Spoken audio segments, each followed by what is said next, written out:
জ্বালানি সংকটের সমাধান ধীরে ধীরে হবে, চাইলেও 1 মাসের মধ্যে সমাধান সম্ভব নয়। এর জন্য সময় প্রয়োজন। সরকার ন্যূনতম 3 মাসের জন্য জ্বালানি নিরাপত্তা নিশ্চিতের উদ্যোগ নিয়েছে।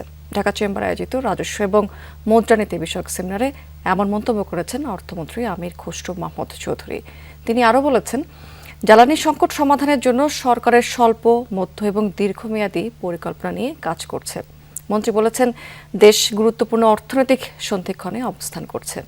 একদিকে এলডিসি থেকে উত্তরণের প্রস্তুতি, অন্যদিকে বৈশ্বিক অর্থনৈতিক অনিশ্চয়তা, মূল্যস্ফীতির চাপ এবং জ্বালানি সংকট রয়েছে, যা অর্থনীতিকে বহুমাত্রিক চ্যালেঞ্জের মুখোমুখি করেছে।